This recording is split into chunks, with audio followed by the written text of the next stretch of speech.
Good afternoon. Thank you for having us, me, and my multiple personalities. I'm Laura. This is my multiple personalities. I'm an alcoholic, and my sober date is February 23rd, 2013. I have a sponsor. I have sponsees, and I'm really grateful to be here. All of us are. And I'd like to start with the set-aside prayer.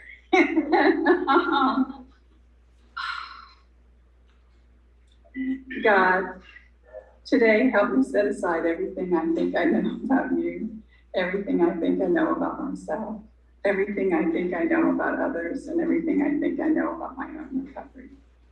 So I may have an open mind and a new experience with all these things. Amen. So today, step 6 and 7. And just a quick recap how we got here. We've been through step 1 through 5. Surrender, step 1. We admitted we were powerless over alcohol and our lives became unmanageable. I drank too much for far too long. I lost control of where and when I drank. I needed help. I called my brother. I got to an AA meeting and I heard what I needed to hear. Step 2, hope. We came to believe that a power greater than ourselves could restore us to sanity. In that AA meeting, I heard what I needed to hear. And I heard a message. When I went, my brother said, take what you need and leave the rest. And so was what I did. I heard so much hope in that room, and the ladies were so kind to me. And I got numbers and everything, and they sent me home to read the doctor's opinion and Bill's story. And I did that. And that led me to a bunch of AA meetings back in Jacksonville. I found a sponsor and I surrendered with her and read the 3rd step prayer. That led me to step 4, which I talked about last week, was courage and doing a fearless moral inventory of ourselves. And I did that for the first time. It took me a while to do it precisely as the book said. I kind of did it my own way on the Post-it note and did it electronically, but I finally got it done exactly as the book said. It was a precise moral inventory, exactly as the book says. So, and then that led to step 5, integrity, where we admitted to God, to ourselves, and to another human being the exact nature of our wrongs. And there I was able to go over that 4th step and all the things that I had seen. And then through the insight and experience of my sponsor, she had me look at the things I had done and see them through a different lens. And I saw my part in things for the very first time. So there I am, I'm finished with that, and I have a whole new perspective of myself and my patterns and my behavior patterns and my assets and my liabilities. So now we're on to step 6 and 7. So actually there's a 5B I found. There is, Claire sent me home and she had me read page 75. And I'll share it with you now. We carefully review what we've done. We thank God from the bottom of our heart that we know him better. Taking down the big book, we turn to the 12 steps. We review the first 5 proposals. Well, I thought they were steps, so I looked up the word proposals because I didn't understand, because I thought they were steps. So, and what that says is there are plans and suggestions. So I did those suggestions and I had done them well. So it gives me a checklist of how well did I do them. So have I admitted anything? I did not. I knew that myself internally. I could check myself. Was our work solid so far? Yes. Are the stones properly in place? Have we skimped on the cement put into the foundation? Because he's talked already about this triumphant arch that we're building, right? Have we skimped on the cement put into the foundation? Have we tried to make mortar out of sand? And I knew I had not done any of those. I had a very good, solid arch. And I have a visual here. And this is what I had I had drawn, I'll put it here, visual art. And then I had written where this was a keystone up here, and this was playing God. This is my page 62. Here's the cornerstone. Here's the willingness to believe, the foundation. And then here is the belief in God. So here is the cornerstone and my arch. And so I had every single thing I knew, and I had cement in these joints. And so since my dad was a builder, I took this stuff kind of seriously. So I was very confident that I was ready and through 5B and ready for step 6. So I had this list of my liabilities, and I had built a fortress to keep them in. You know, it wasn't just a little house, it wasn't a little shed, it wasn't just deep down inside me. It was a 3-walled fortress because I didn't want anybody to see the dumpster fire. And I used those survival skills to get by. And so I've got this dumpster fire. I have this fortress that looks good on the outside. Brooks Brothers suit, BMW, nice shoes, great hair. You have no idea the mess that's going on in here. And so every day I wake up, I'm saying my new prayers. I'm saying that, I'm staying sober. But after my prayers, before my feet hit the ground, the recriminations start. I'm fat, I'm ugly, you didn't go to college, you're stupid, you're never gonna get this stuff done. And this terrible, nasty dialogue just shreds me. And so I'm supposed to get out of bed, and with this dialogue going on, I look in the mirror and it's like, you're hideous. And how am I supposed to get dressed and go through? But I have to do it because everybody expects the veneer. Everybody expects the sunflower. So I have this fortitude that I have to muscle through and show up because everybody expects it. So it's a big lie.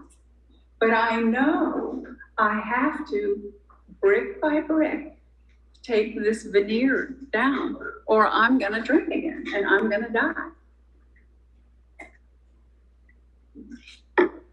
So this is where this willingness comes in. Am I willing to dismantle the fortress, brick by brick, and be transparent and let you guys see just the flicker of flames at the dumpster fire? You're just gonna see the flicker. And hopefully, as I dismantle the fortress, the flicker will die down as I continue to do work. And as it down, it just might be a little smoking bubble, And so that's my sponsor's kind of giving me this hope, right? As you work to dismantle the fortress, the fire's going to go down. And so I have to have faith and trust that that's the way the process is going to work. And so I want change, and I don't make change. I'm not gonna make progress through the steps or in my life. So I'm ready and willing to have God remove these defects of character. And she explained this in a way. She says, Laura, it's a balance of a seesaw from now on. You always just reacted, and you're gonna start to respond. And so you're gonna have these defects of character. And so you're gonna have fear balanced with courage. You're gonna have anger balanced with love and tolerance. And so you're always gonna have this choice and this balance. And as you start to respond, the dumpster fire gets smaller and your character starts to improve. And each time you respond and don't react, a brick takes down, and you start to develop an authentic self, and you become more transparent, and you don't have to, your sunflower gets a little smaller, and you start to become more you, because you don't have to hide. You're starting to be a better person, and you're not having to be. So she's telling me this is kind of where we're going, right? And so I'm having to trust because this has been her experience. So, okay, I get this is where we're going. So it's this pause, which I'm not a pauser. So I'm having to try this muscle of pause on. And, everything for me is fast, fast, fast. That's my MO. The faster you can do, I'm right there on it, and that's kind of my MO. And I put out fires, and I'm the safety captain, and and so I have to learn that is not an asset for me anymore. It's a liability. So slow your roll. And so here I am in step 6, thinking about all of this. And I'm having to make a decision. Am I willing to make that big of a change in my life? And I realized that the amends are in the future, right? And if I don't change myself, I can't make an amends because I haven't been amended.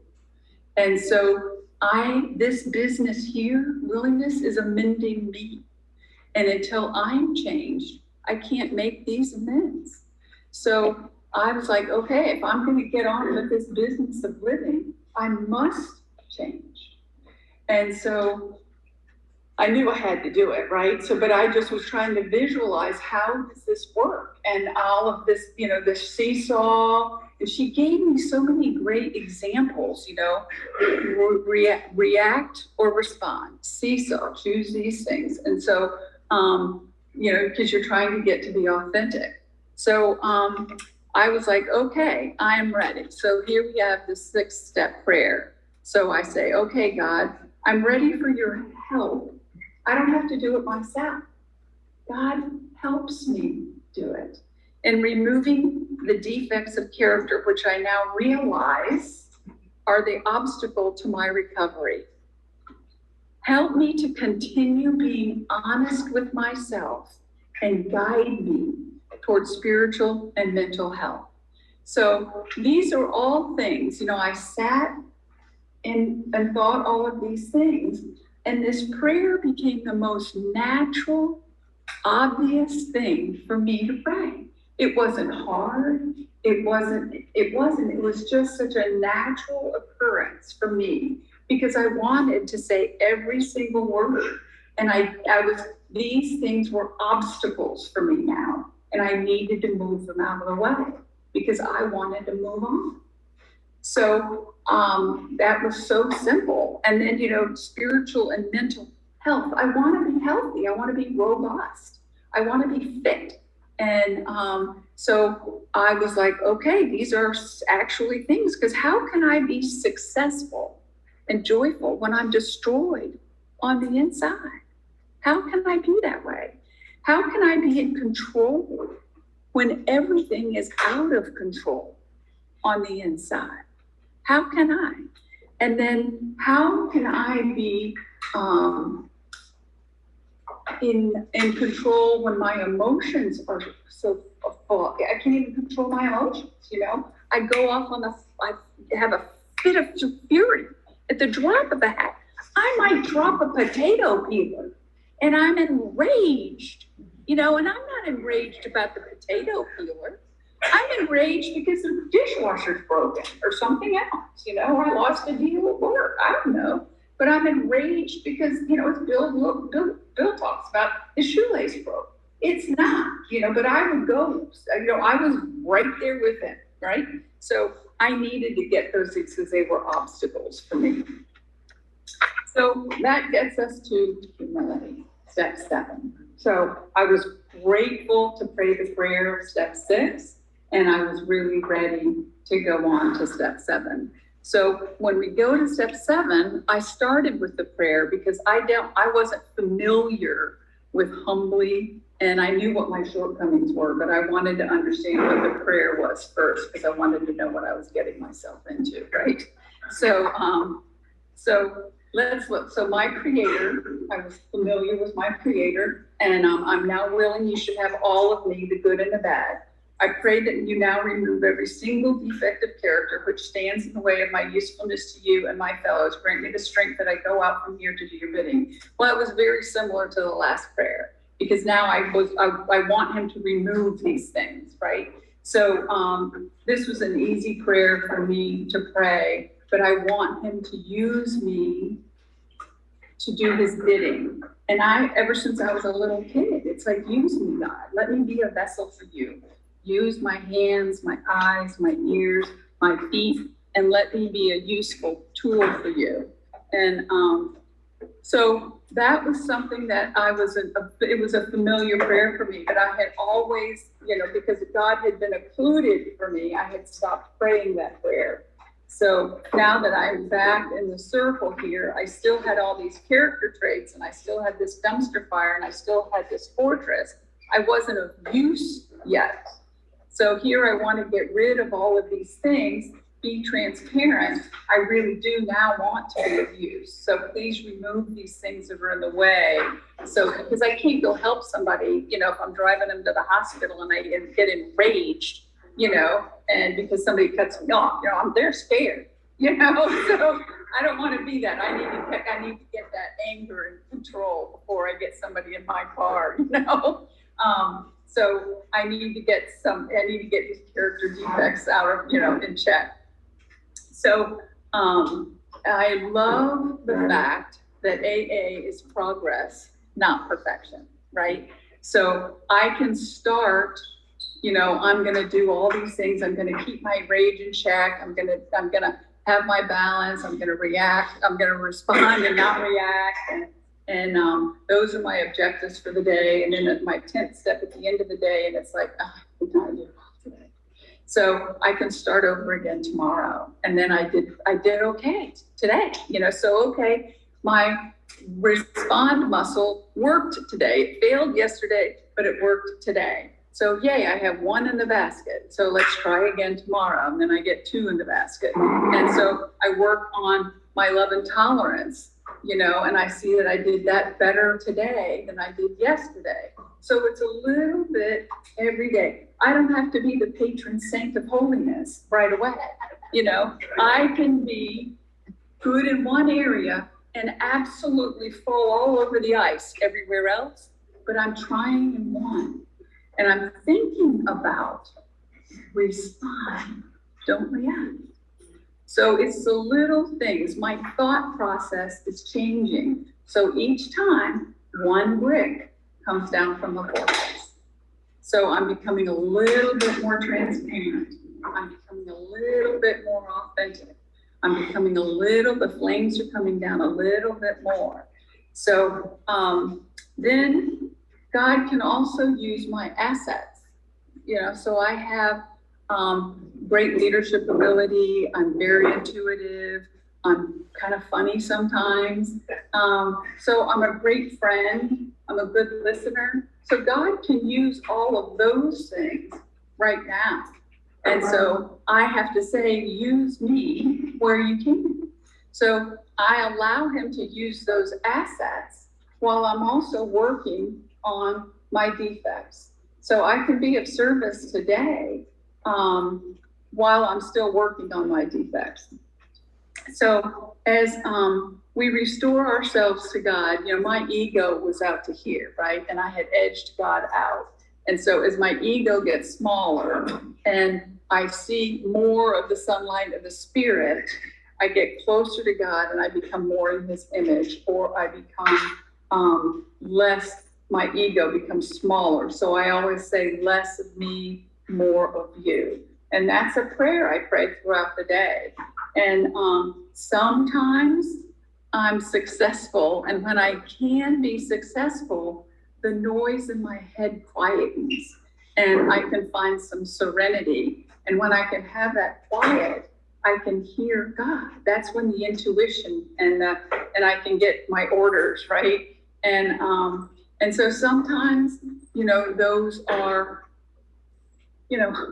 go stand in the back of the room and be a reader, or go, ask if you can read something or share. It's just little things. Sometimes it's big things, but most of the time it's just little nudges that God says. And each time I do that, the fortress walls come down. I become a little bit more transparent. It's less of my ego, less of me. And So I remember after my fifth step, we were still in the diner, and I was feeling pretty good, and so I said, okay, so now we're on to character defects. Can we work on grace? I want grace. And she said, I wanted grace really quick. So I wondered, how do we practice grace? And she says, it's not like that, it's not like that. And she goes, if you want grace, you have to practice gratitude. If you want grace, you have to clean the floors at the St. Nicholas Club. And I was like, really? And she goes, yeah, send me a gratitude list of 5 things every day, and then sign up for the 90 days of cleaning the St. Nick's floor, and we'll talk about grace. And so, okay, and then she says, I want you to look at the people that you admire that have grace and see what they share. See how they carry themselves. See what they do. And let's talk about that when we meet. So I did that.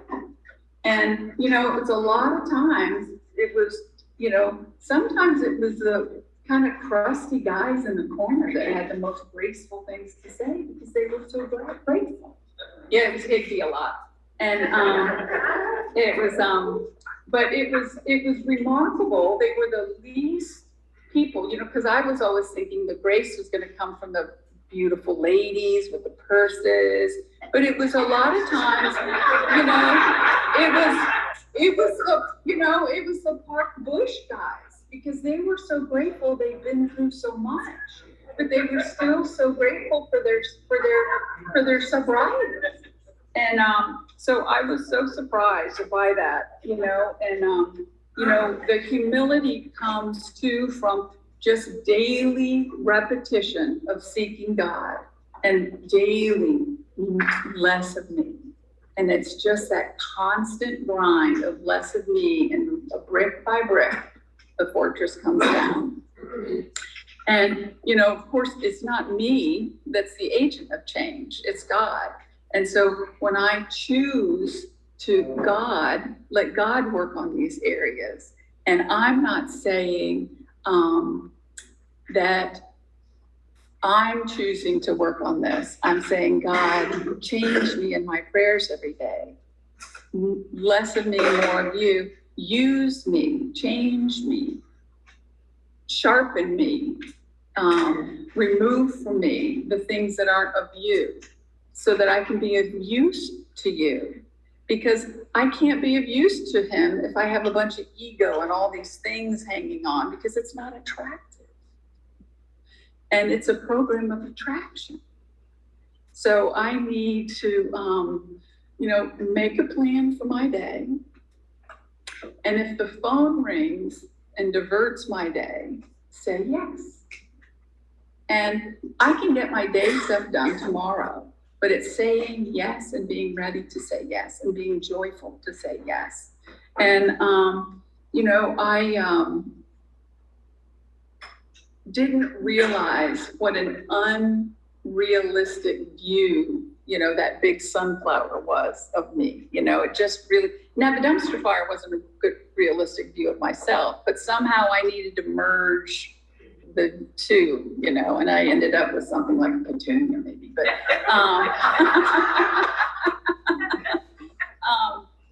but still it's, God's petunia, and a petunia can be beautiful and useful. And so but it's definitely smaller and useful and beautiful. And I know that in God's eyes, he has me exactly where I need to be, doing exactly what I need to be doing. And I'm so grateful for that. I just wanted to give you a couple of examples in my life of how I actually used respond instead of react, and use some of the tools of humility that I did not think that I would be able to do. So one was, you all knew that I worked for IBM, and so I had large accounts that I worked with. And so this one was where I was so surprised that I overcame fear. I overcame looking like a fool. And I overcame doing things out of the norm. I broke the mold of doing things out of the norm. So we always did account planning annually. And so that's where would get all the IBM brands in a room together, and we would make a plan for what we were going to try and sell the customer based on what the customer's plans were for the year and their budget. And so as the account manager, I would say, here's the company's strategic plan, and here are the IT plans, and here's what their budget is. And then I would tell that to all the brands, and then we would kind of work backwards. So this year I said, why don't we invite the customer to our account plan?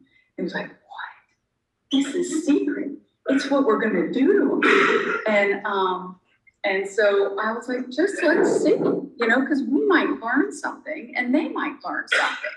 And so I invited the customer to our account plan. And my boss said, either this is brilliant or it's the stupidest thing that's ever been done. And so I just said, well, let's give it a whirl, because I think it'll show the customer that we care about them, So toddle in this morning, and I'm nervous as a cat on a 10 road just because it's never been done before, So I sit IBMer client, not, opposing tables. And so I kind of kick it off that this is a novel thing that we're doing, and we're hoping that it will integrate, the two of us closer together, and that, we can integrate our plans together. So we go around, I kind of give the big animal picture of what the company is doing as a whole. And the customers are like, we don't have this view. Can you send us that PowerPoint? So it was, they were surprised at what a detailed view a vendor had on their strategic, their strategic plans. And so then we start on the projects, and there were several departments that don't ever talk to each other. And so I was like, we can't do this project at this time because this development person isn't finished yet. And so they were departments that had never done. So at the end, it was a great work session for them as well as for us. And it was a really good idea. And we did it every year until I retired. But it was one of those things. It was just a niggling idea. Hey. And then at the end, they were like, well, you are so different because you didn't try and sell us anything. You just showed us that we needed things. And I was like, well, I guess that works, And it was true, because I really wasn't. Usually I'm very dogmatic about, we got to get this in, and you need this, and no, you don't need anything from Dell, and you need this from us. And, it's all really hard sales. But this was just, we collaborated, and they knew that they needed things, and it just really worked out very well. So, but I had we just listened and collaborated. So that one was one. The next one is I had no control. I had to accept criticism, and I was terrified. So I got a note from IBM again, that I was having my 4 years of expenses audited. So you all have heard that there were some shenanigans with my expense report and drinking. So I was terrified. And it was somebody's impugning my integrity, and I was being inspected. And I had no control. I mean, I still get kind of nervous just talking about it, just because it was such a scary thing. So I went to my sponsor, and she's like, you did it. You got to pay the consequences. Just show up and see what happens. So I go into this conference room, and she has a stack of red folders this tall. And I'm like, oh, I am so dead. And so she starts to go, she opens the first one, and it's baggage claim. You expense baggage claim. And I was like, yeah, I was gone for 5 days. She goes, you can't expense baggage fees. You have to pay that yourself. It's like, but I'm traveling for Claire saying, don't fight it. Just say yes. I was like, okay, just put that in that, I'll pay it back file. So the whole stack is baggage fees. Nothing about boots, nothing. So I'm doing this Irish jig. And so $1,300 of baggage fees over 4 years. Fastest check I could ever write. You know? I was like so excited to write that check. I was like, woo! But again, I didn't defend. You know, it was a stupid rule. You know, so I didn't. But you know, I could have edited. You know, I could have gone on about that. But it was just take it and write your check and be glad they didn't look any deeper. Right. And so I was another one, but again, I was criticism of me, you know, and that was like, that's very hard for an alcoholic to take, you know? So I just let it be. And, you know, my sponsor, she's so brilliant. She just coached me through it, you know, just keep your mouth shut. You know, you did something wrong, just take it, you know? And so I did. And then the next one was a big one. And I had no control, I had no visibility, and it affected a million areas of my life. And I think some of you that know me are well aware of this, but I got a call one day at work, and they said, we need you to be at the Hyatt Hotel. It takes 4 hours of your day, clear your schedule, and we need you to bring all your electronic devices. So I walk in, IBM Security is there, a 3-letter federal agency is there, IBM Legal was there, IBM Security was there, and IBM IT was there. So as soon as I walk in, they take all my devices. And Valerie, that's right.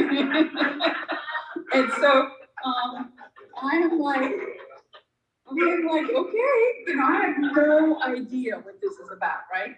So, and because I had an Apple, it's my iCloud account, and it's an IBM device, but my iCloud account is on there. So every Gmail, every personal text, everything in the world. My interview with HP is on there. So, you know, everything is on there. So they take it, and then so they're asking me these questions, and she shows me this contract, and it has my name on the back of it, Laura Thompson.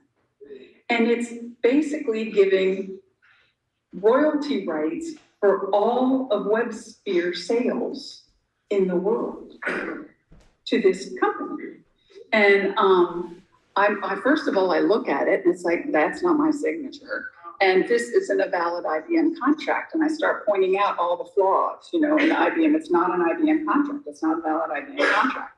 And so they start pointing out all the reasons they think it's valid. And I executed this contract. And so then I'm reaching in my wallet. It's like, here's my credit cards. Here's my driver's license, not my signature, you know. And so they start asking questions about, and the name is my nephew's name. And so I am so confused. And so long story short, they had all these details of why they thought I was involved in the execution of this contract. And I was able to go back through and say, no, this is the real reason. It looks you're able, not understanding, but it looks like that's right. So there was about 23 points. And I was able to go through and say, this is the real reason he was at the funeral. This is the real reason he was at my beach house. This is the real reason we were having ice cream and talked about these things. And so because they could tell everything through chats. You know, we're talking about, oh, I'll meet you here and I'll explain about WebSphere. Oh, I'll meet you here. Because he had told me he was getting hired on at IBM.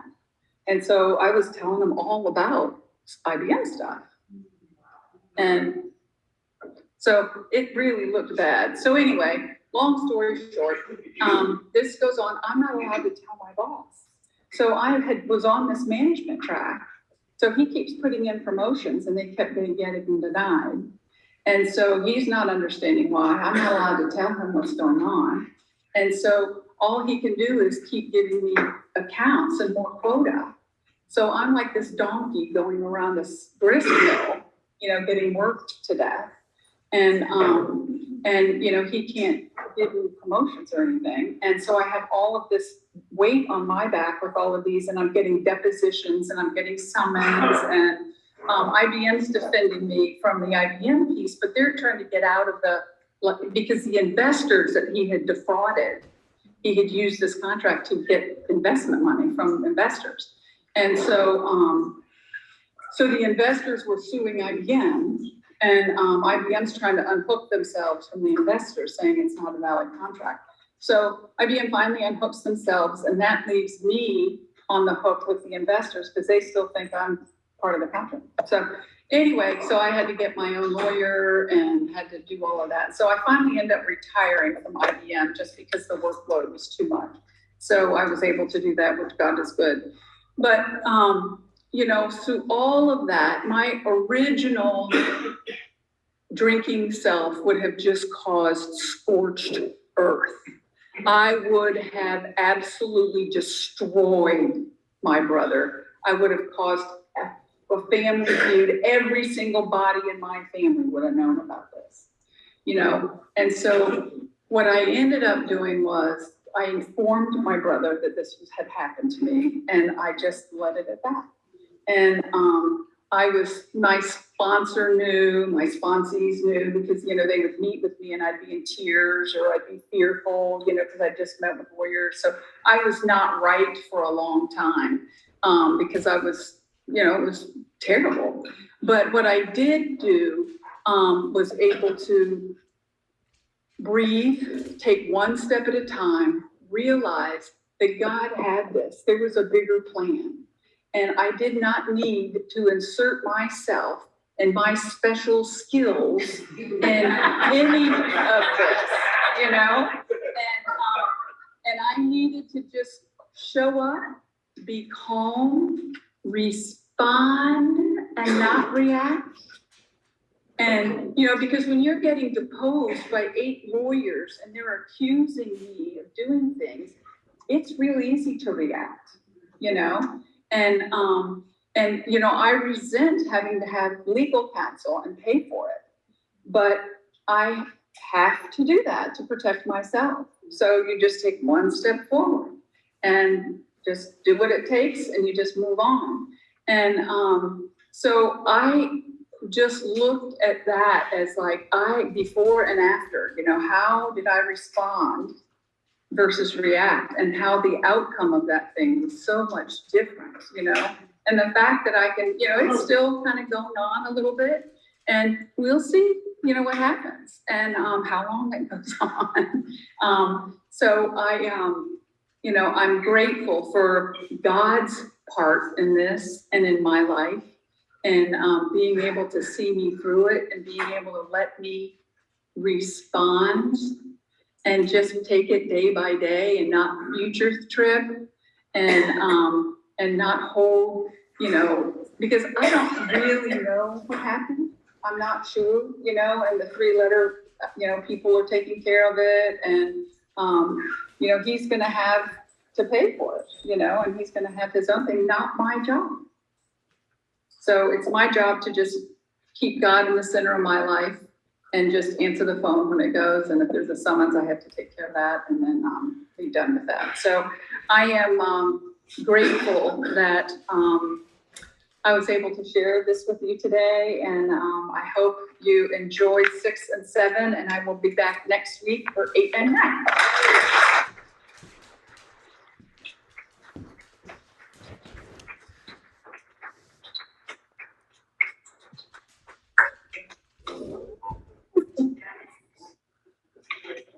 Anybody could relate. I could relate to that.